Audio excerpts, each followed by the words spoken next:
ایک 8 سال کا بچہ مسجد کے ایک طرف کونے میں اپنی چھوٹی بہن کے ساتھ بیٹھا ہاتھ اٹھا کر اللہ پاک سے نہ جانے کیا مانگ رہا تھا۔ کپڑوں میں پیوند لگا تھا مگر نہایت صاف تھے۔ اس کے ننھے ننھے سے گال آنسوؤں سے بھیگے ہوئے تھے۔ بہت سے لوگ اس کی طرف متوجہ تھے اور اسے دیکھ رہے تھے، اور وہ بالکل بے خبر اللہ پاک سے باتوں میں لگا ہوا تھا۔ جیسے ہی وہ اٹھا، ایک اجنبی شخص آگے بڑھا اور اس کا ننھا سا ہاتھ پکڑا، پوچھنے لگا، بیٹا اللہ پاک سے کیا مانگ رہے تھے؟ اس نے کہا، انکل میرے ابو جی مر گئے ہیں، میں ان کے لیے جنت مانگ رہا تھا۔ میری امی ابو کے مرنے کے بعد ہر وقت روتی رہتی ہیں، میں اپنی امی کے لیے صبر مانگ رہا تھا۔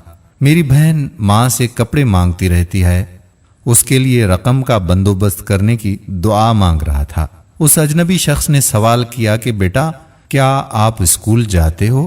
بچے نے معصومانہ انداز سے جواب دیا کہ ہاں انکل جاتا ہوں۔ اجنبی نے پھر سوال کیا، بیٹا آپ کس کلاس میں پڑھتے ہو؟ اس معصوم بچے نے کہا، نہیں انکل پڑھنے نہیں جاتا، ماں چنے بنا کر دے دیتی ہے، وہ اسکول کے بچوں کو بیچنے جاتا ہوں۔ بہت سارے بچے مجھ سے چنے خریدتے ہیں اور ہمارا کام دھندھا یہی ہے۔ بچے کا ایک ایک لفظ میری روح میں اتر رہا تھا۔ بیٹا تمہارا کوئی رشتہ دار ہے؟ اجنبی نے نہ چاہتے ہوئے بھی بچے سے یہ سوال کر لیا۔ بچہ معصومیت سے کہنے لگا، انکل امی کہتی ہے کہ غریب کا کوئی رشتہ دار نہیں ہوتا، اور ہاں انکل امی کبھی جھوٹ نہیں بولتی، لیکن انکل جب ہم کھانا کھا رہے ہوتے ہیں اور میں امی کو کہتا ہوں کہ امی جان آپ بھی کھانا کھا لو، تو وہ اس وقت کہتی ہیں کہ میں نے کھا لیا ہے۔ انکل اس وقت مجھے لگتا ہے کہ امی جھوٹ بول رہی ہیں۔ اجنبی نے کہا، بیٹا اگر گھر کا خرچہ مل جائے تو تم پڑھنے جاؤ گے؟ بچے نے انکار میں جواب دیا کہ بالکل نہیں انکل، کیونکہ تعلیم حاصل کرنے والے غریبوں سے نفرت کرتے ہیں۔ ہمیں کسی پڑھے ہوئے نے کبھی نہیں پوچھا، وہ سب لوگ پاس سے گزر جاتے ہیں۔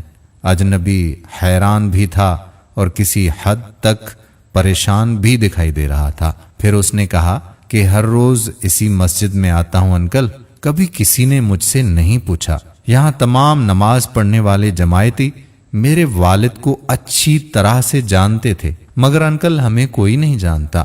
بچہ زور زور سے رونے لگا اور اس کی ہچکیاں بند گئیں۔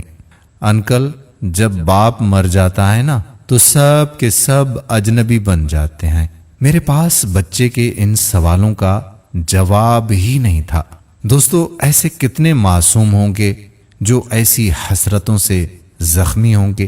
بس ایک چھوٹی سی کوشش کیجئے اور اپنے ارد گرد ایسے ہی ضرورت مند یتیموں اور بے سہارا بچوں کو اور بے سہارا لوگوں کو ڈھونڈنے کی کوشش کیجئے اور ان کی اپنی وقعت کے مطابق مدد کیجئے۔ ہم کئی ایسی جگہوں پہ خرچ کر لیتے ہیں، ایسی جگہوں پر سیمنٹ یا اناج کی بوریاں وغیرہ دے دیتے ہیں جہاں پر پہلے ہی بہت دینے والے لوگ ہوتے ہیں، لیکن شاید اس آٹے کی بوری کی یا اس سیمنٹ کے بوری کی رقم کی کسی اور کو بہت زیادہ ضرورت ہو۔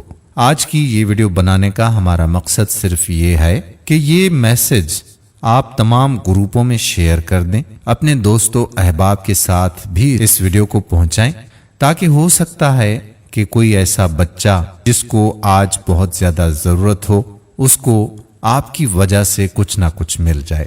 خود میں اور معاشرے میں تبدیلی لانے کی کوشش آپ بھی جاری رکھیں، ہم بھی جاری رکھے ہوئے ہیں۔ اس پیغام کو شیئر کر کے اس عظیم مشن میں اپنا حصہ ضرور ڈالیں۔ دوستو اگر آپ نے ہمارے فیس بک پیج واجد علی ترار کو لائک نہیں کیا تو پیج کو لائک بھی کر دیں، سی فرسٹ کر کے فالو بھی ضرور کر دیں، تاکہ ایسی ہی دلچسپ ویڈیوز آپ تک بر وقت پہنچتی رہیں۔ آپ کا اپنا میزبان قادر بخش کلہوڑو آپ سے اجازت چاہتا ہے۔